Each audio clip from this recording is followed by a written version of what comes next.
这个死灵之神。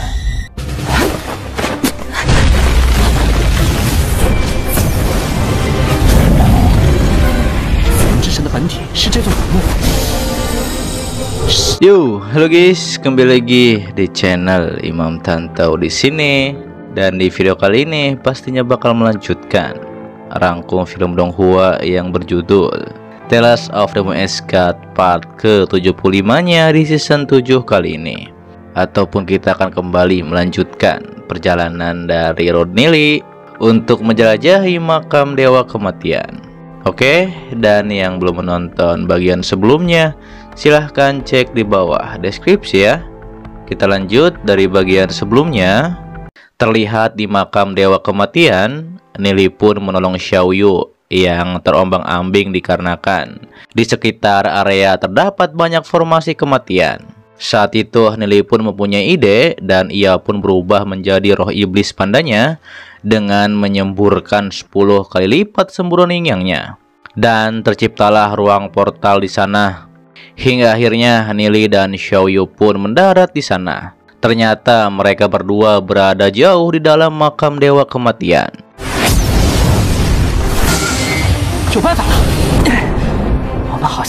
Xiaoyu juga merasakan praktisi demigod ikut masuk ke sini. Dan mereka berdua pun harus segera pergi. Namun di tengah perjalanan, titik-titik cahaya pun muncul di hadapan Nili yang membuat Nili menduga ada sesuatu di dinding sekitar. Nili pun mengetahui bahwa itu adalah mural atau lukisan di dinding. Wah. Di bagian atas langit, di akhir ruang dan waktu, ada sekelompok orang kuat yang melihat ke bawah. Dan di belakang orang kuat itu adalah sebuah istana pulau langit. Nili pun mengingat bahwa itu adalah tempat yang pernah ia kunjungi di kehidupan ia sebelumnya, yaitu alam reruntuhan naga. Nili terkejut ternyata di dunia ini ada orang yang telah memperhatikan alam reruntuhan naga. Tapi tak ada tanda bahwa mereka telah mengirim orang-orang kuat ke sini. Nili pun mengetahui misteri ini hanya bisa terpecahkan setelah Nili menembus tingkat legenda. Juga Nili akan mengetahuinya ketika pergi ke alam reruntuhan naga. Terlihat mereka berdua pun melihat altar di depan dan akan memeriksanya. Nili, nabi ada台子,咱们过去看看. Sementara itu berpindah pada Ning Er dan juga Zion.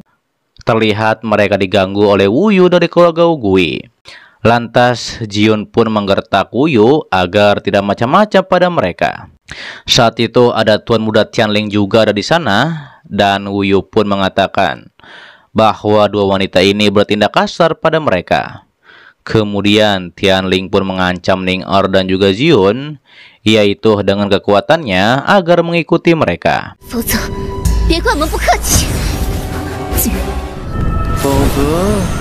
Saat itu Ning Er pun akan menahan Tianling dan juga lainnya.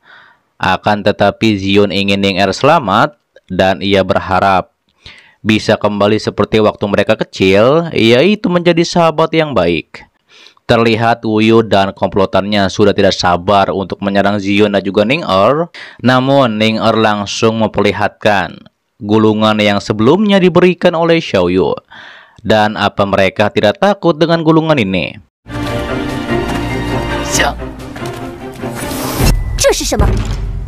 Akan tetapi ternyata Wuyu tidak takut hanya dengan gertakan gulungan mantra. Namun Tianling langsung menampar Wuyu dan menyuruhnya untuk melihat lebih jelas gulungan tersebut. Wuyu pun mengatakan Yehan brengsek dikarenakan mencari masalah dengan Ning Er dan juga Zion. Hingga akhirnya Tianling bilang, jikalau dua nona mengeluarkan gulungan ini lebih awal, maka mereka tidak akan berani mencari masalah. Saat itu Tianling pun mewakili keluarganya dan meminta maaf pada mereka berdua dan menawarkan kepala Wuyu dipenggal, yaitu jika dua nona tidak puas.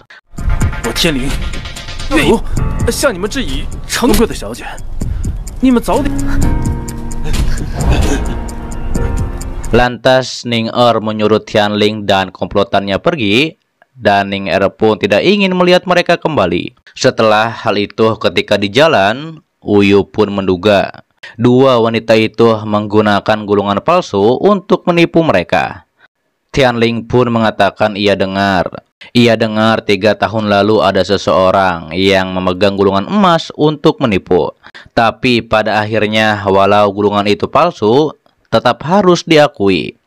Dan mereka untungnya tidak menyinggung Ning Er dan juga Zion. Kalau tidak akan membawa bencana bagi keluarga mereka.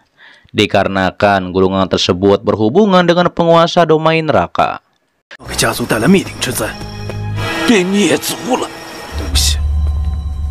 Kembali pada Nili dan Xiaoyu. Saat itu Xiaoyu pun menjelaskan, jika terpilih menjadi murid penguasa neraka, tidak hanya diajari oleh penguasa neraka, juga bisa dikirim ke sekte bulu ilahi untuk mendapatkan pelatihan lanjutan. Xiaoyu pun menanyakan apakah Nili tertarik. Mendengar itu, Nili pun bergumam, seperti yang ia duga, seseorang dari alam ini sudah tahu cara pergi ke alam reruntuhan naga, bahkan menjalin hubungan dengan kekuatan yang ada di sana. Xiaoyu pun menanyakan apakah Nili mengetahui tentang sekte bulu ilahi. Namun Nili pura-pura tidak mengetahuinya. Ketika ditanya oleh Xiaoyu, Xiaoyu pun mengatakan yang perlu Nili tahu, tempat itu sangat menakjubkan.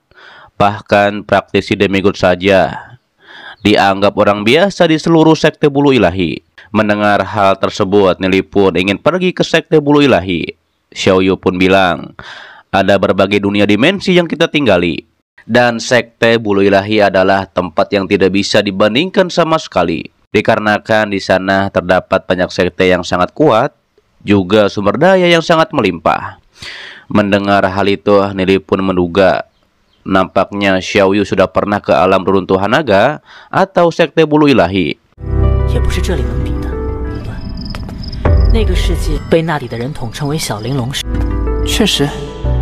Nili juga penasaran dengan status penguasa neraka di sekte bulu ilahi, juga hubungan Xiaoyu dengan penguasa neraka. Saat itu Xiaoyu pun nampaknya memaksa Nili agar menjadi murid penguasa neraka, dikarenakan banyak yang ingin menjadi murid penguasa neraka.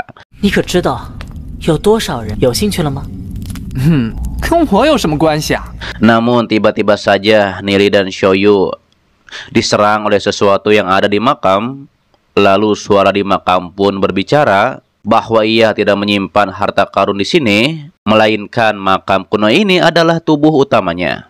Ia pun berniat menelan Nili dan juga Xiaoyu agar perlahan ia bisa mendapatkan keilahiannya kembali.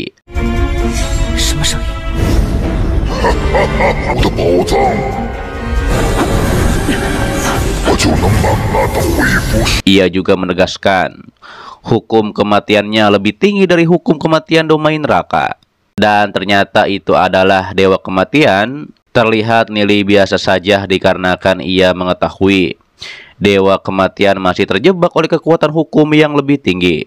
Hingga akhirnya Nili dan Xiaoyu pun diserang oleh dewa kematian secara terus-menerus. Akan tetapi Xiaoyu berhasil menahan serangan tersebut.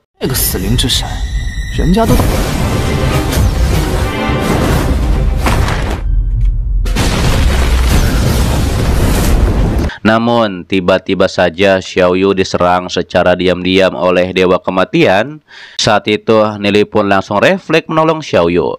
Terlihat Xiaoyu pun mengetahui bahwa tangan batu ini mengandung kekuatan hukum kematian. Sementara itu Nili berubah menjadi roh iblis pandanya dan melawan dengan sangat keras, dikarenakan makam ini adalah tubuh utama dewa kematian. Lantas Nili menyerang dengan 18 kali lipat energi dari hukum cahaya dan kegelapan.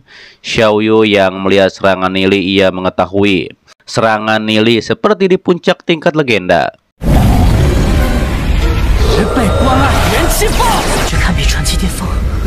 Kemudian Nili pun membawa Xiaoyu menuju portal, dikarenakan sebentar lagi tempat ini akan runtuh. Nili pun sembari menyerang dewa kematian yang mencoba untuk menutup portal. Hingga akhirnya Nili dan Xiaoyu pun berhasil mendarat dengan selamat di jantung dewa kematian. Akan tetapi Xiaoyu menjadi salah tingkah mengetahui Nili telah merangkulnya. Saat itu Nili pun terkejut melihat jantung Dewa Kematian yang sangat besar. Juga ada orang-orang yang terperangkap di sana.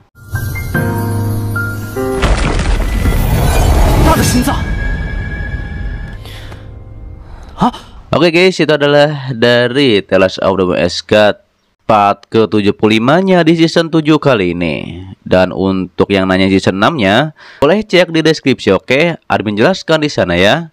Dan apakah yang akan terjadi setelah Nili mendarat di jantung Dewa Kematian?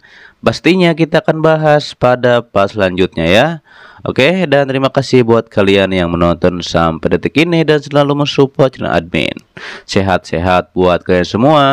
Dan jangan lupa di subscribe agar kalian tidak ketinggalan setiap video baru lainnya ya. Loncengnya juga dipencet, oke, agar kalian tidak ketinggalan setiap video baru lainnya. Dan sampai jumpa kembali di video selanjutnya. See you next time and bye bye.